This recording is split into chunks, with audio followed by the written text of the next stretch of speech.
우리는 성경을 읽을 때요, 내가 그 상황에 처해 있으면, 내가 그 사람이었으면 어땠을까라고 하는 것을 한번 생각을 해보면, 그걸 묵상을 해보면 참 교훈을 많이 받게 돼요. 내가 룻이었다면, 성경 속에 이 지금 룻기 1장의 룻은요, 앞으로 어떻게 될지 전혀 모르는 상태에서 하나님을 따르기로 했어요.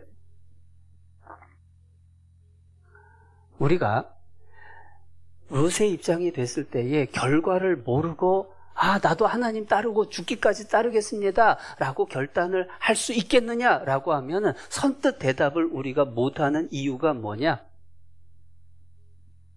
육신적으로는 너무 명백한 앞날이 보이거든요. 고생길이라는 거. 하나님을 믿고 가면 하나님이 도와주실 거라는 믿음은 있는데 도대체 어떻게 도와주실까? 얼마나 해결이 될까? 사실은 확실치가 않아 보이는 겁니다. 결과를 모르기 때문에 미래를 알 수 없으니까 망설이는 거예요. 그런데 그래서 믿음이 필요해요.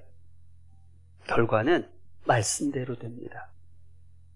우리에게 성경에 많은 인물들의 일생을 기록해 둔 이유가 뭐냐면 우리가 선택의 순간에 있어서 하나님 앞에 이런 선택을 하고 이렇게 살면 결과가 이렇구나 라고 하는 걸 계속해서 반복해서 보여주신 겁니다. 그리고 그러면 나 또한 앞으로 내가 어떻게 될지 나는 막연하지만 하나님 말씀대로 선택하고 살아가면 하나님이 이 사람들에게 베풀어 주신 것처럼 나에게도 해주시겠구나 라고 하는 걸 믿을 수 있다라는 거예요.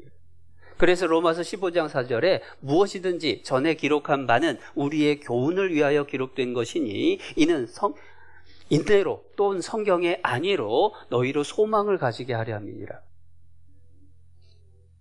성경 속의 인물들을 보면서 어떤 선택에 어떤 결과가 따라온지를 보라는 거예요. 잘못된 선택을 했던 롯은 재산도 날리고 가족도 잃고 영혼도 망하고, 올바른 선택을 한 룻은 예수님 족보에 올라가고 육신적으로도 축복과 행복을 누리고 하나님이 다 주시는 거다. 인생은 B, C, D라고 얘기하죠. B, birth, 출생에서 시작해서 D, death, 죽음으로 끝이 납니다. 그 중간에 태어나서 죽기까지 그 중간은 초이스, 선택의 연속인 거예요. 내가 어떠한 선택을 하느냐에 따라서 결과가 달라집니다. 그 선택에 있어서는 믿음이 필요합니다. 우리의 선택에 있어서 올바른 기준은 하나님이 이 일을 기뻐하실까? 이 일이 복음에 도움이 될까? 내가 이렇게 하는 것이 교회에 유익이 될까라고 하는 게 기준이 돼야 돼요. 그럴 때에 올바른 선택을 할 수가 있는 겁니다. 그리고 선택의 순간에 우리가 망설이는 이유 두 번째는, 첫 번째는 미래를 모르니까 망설이는 건데 믿음이 필요한 부분이고, 두 번째 망설이는 이유는 뭐냐면 눈앞에 펼쳐질 고생길에 대한 두려움. 오르바가 왜 돌아갔을까? 아니, 고생길 훤한 게 보이잖아요. 그러니까 두려운 거예요. 그러면 룻은 안 두려웠을까? 아니, 룻도 고생길 훤한데 안 두려웠을 리는 없습니다. 그런데 룻이 결단한 근거는 뭐냐면 예산을 세웠어요.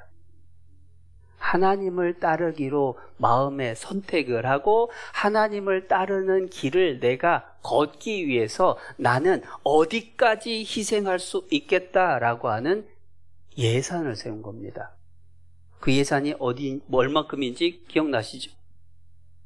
룻기 1장 17절에 만일 내가 죽는 일 외에 어머니와 떠나면 죽는 일까지, 죽음까지 예산에 포함을 시켰습니다. 하나님 따르는 길에 있어서 내가 죽어도 하나님 뜻을 따르겠습니다 라고 생각을 하니까 굶는 것 문제 안 돼요. 고생하는 것 문제 안 돼요. 사람들이 손가락질하는 것 문제 안 돼요. 목숨을 걸어버리면 문제될 게 하나도 없어요. 누가복음 14장 28절을 먼저 보겠습니다. 너희 중에 누가 망대를 세우고자 할진대 자기의 가진 것이 준공하기까지에 족할는지 먼저 앉아 그 비용을 예산하지 아니하겠느냐. 그렇게 아니하여 그 기초만 쌓고 능히 이루지 못하면 보는 자가 다 비웃어. 자, 건축을 합니다. 건축을 시작을 할 때에 당연히 계산기 눌러봐야죠. 예산을 세워야 됩니다. 내가 갖고 있는 것이 이 건축을 완성하기에 충분한지 모자란지 미리 계산을 해봐야 되는데 그걸 예산을 세우지 않고 덥석 시작을 했다가 예산이 감당이 안 되면, 갖고 있는 게 감당이 안 되면 중단할 수밖에 없어요. 중단을 하게 되면 사람들한테 손가락질을 받게 되는 겁니다. 길 가다가 보면은 폐허처럼 망가져 있는 그러한 공사 중단된 건물들 볼 수 있잖아요. 사람들 지나가면서 혀를 찹니다. 아이고, 뭔 일이 또 있었길래 하면서 혀를 차죠. 예수님이 그러한 지혜를 말씀하신 게 단순히 건축의 문제냐? 그게 아닙니다.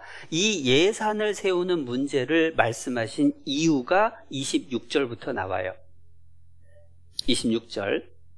무릇 내게 오는 자가 자기 부모와 처자와 형제와 자매와 및 자기 목숨까지 미워하지 아니하면 능히 나의 제자가 되지 못하고 누구든지 자기 십자가를 지고 나를 좇지 않는 자도 능히 나의 제자가 되지 못하리라.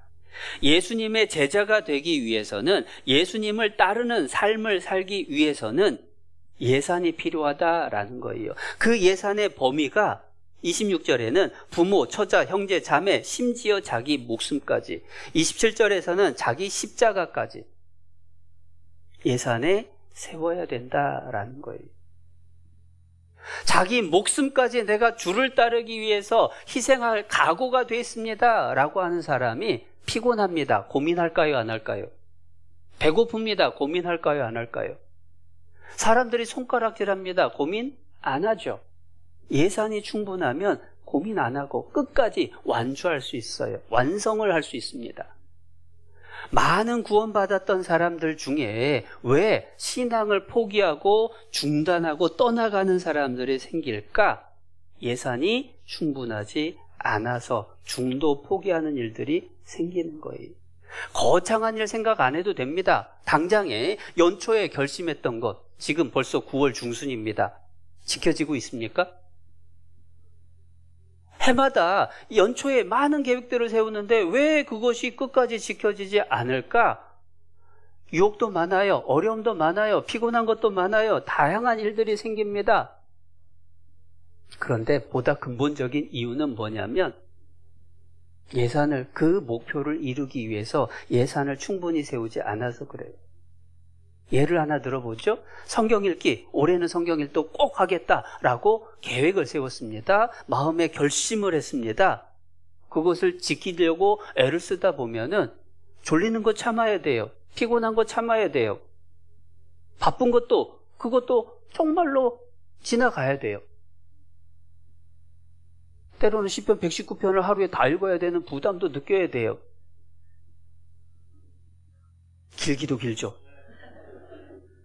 평소에는 5분이면 한 장을 읽는데 이거는 한 20분을 읽었는데 아직 안 끝나는 경우가 있어요.